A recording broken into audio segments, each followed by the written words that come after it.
मैं हूं कनुप्रिया सत्तन और आप देख रहे हैं खबर 100 न्यूज। आइए नजर डालते हैं आज की कुछ खास खबरों पर, लेकिन उससे पहले एक नजर आज की हेडलाइंस की ओर।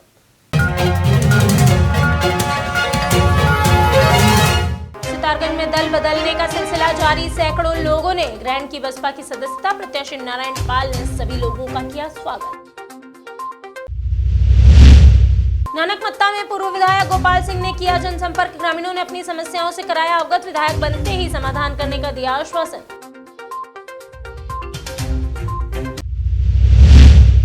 और लाल कुआं में पूर्व सीएम हरीश रावत ने की प्रेस कॉन्फ्रेंस, डबल इंजन की सरकार को कटघरे में किया खड़ा, विकास कार्यों की रफ्तार को बताया बेहद धीमा।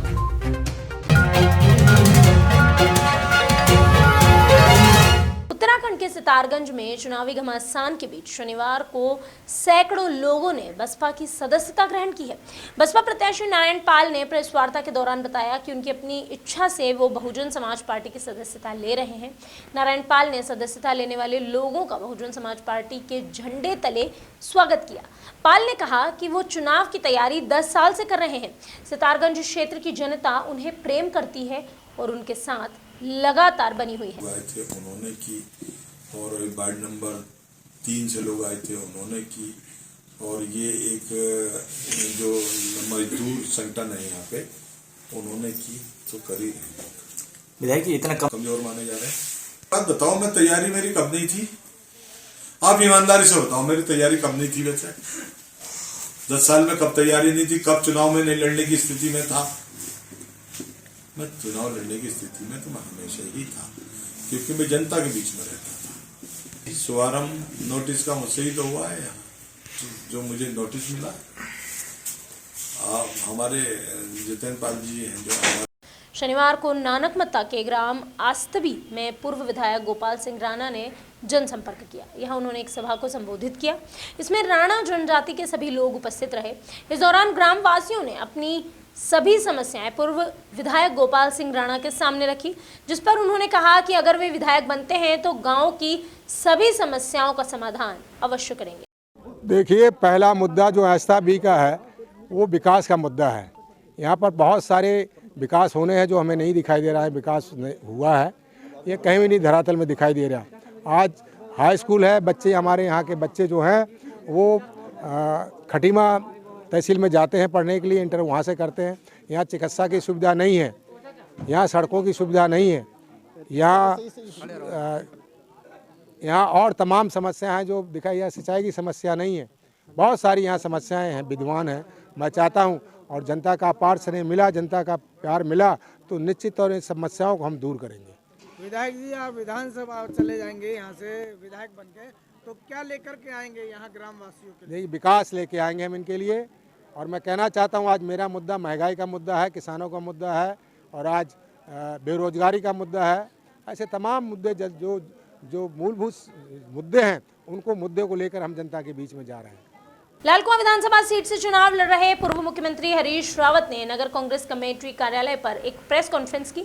इस दौरान उन्होंने डबल इंजन की सरकार को कटघरे में खड़ा किया, तो वहीं विकास कार्यों की रफ्तार को भी धीमा बताया। चुनाव जीतने के बाद पलायन रोकने सहित रोजगार के अवसर पैदा करना और जन कल्याणकारी योजनाओं को धरातल पर उतारने को उन्होंने अपनी पहली प्राथमिकता बताई। वो आगे नहीं बढ़ पाए हैं। जिनमें ISBT का काम है, जिसमें जू के काम को रोक दिया है इन्होंने, विंड पार्क के काम को रोक दिया है भाजपा की सरकार ने। जो हमने स्टेडियम बनाया था वो स्टेडियम ऐसे ही रुका पड़ा है। 2 पुल हमने अपनी गौला नदी पे बनाने का और गौला के रिवर फ्रंट डेवलपमेंट का काम शुरू किया था, वो सब रुके पड़े हैं। उन कामों को हम आगे बढ़ाएंगे। और हल्द्वानी के चतुर्मुखी विकास की योजना में हमारे लाल कुआं का क्षेत्र बड़ी शिद्दत से शामिल हो सके और आगे बढ़ सके, उसका नेतृत्व कर सके, उसके लिए यहाँ कुछ बड़ी परियोजनाएं जो राज्य स्तर की होंगी, जैसे हम खेल कूद यूनिवर्सिटी, यदि हरीश रावत के हाथ में बात रही तो उसके लिए स्वाभाविक रूप से ये दावेदार है, क्योंकि यहाँ स्टेडियम है, 2-3 स्टेडियम हैं, खेल स्कूल भी हैं, तो हमने तय किया है कि हम उसको भी यहाँ लेकर के आएंगे। और इस एरिया को, क्योंकि हल्द्वानी सैचुरेट हो चुका है, यदि हल्द्वानी और इस एरिया को राज्य के वाणिज्यिक राजधानी के रूप में विकसित करना है तो उसके लिए आप हमको शरण में जो है गौला पार से लेकर के बिंदु खत्ता तक इस क्षेत्र की शरण में आना पड़ेगा और हम उसके लिए एक कार्य योजना बना करके काम करेंगे। 2 बातों का मैं स्पष्टीकरण करना चाहता हूँ। 55 साल के समर्पित राजनीतिक जीवन में न हमने किसी से पूछा कि तुम कहाँ के रहने वाले हो और न हमने किसी से पूछा किस जाति धर्म के हो और हमने ये भी नहीं पूछा तुम किस पार्टी के हो। लेकिन भाजपा के लोग, जिस दिन से मैं अभी नॉमिनेशन किया है, बल्कि स्क्रूटनी में भी अभी स्क्रूटनी हुई होगी, पता नहीं, आप लोग जाने, पत्रकार लोगों को ज़्यादा मालूम होगा।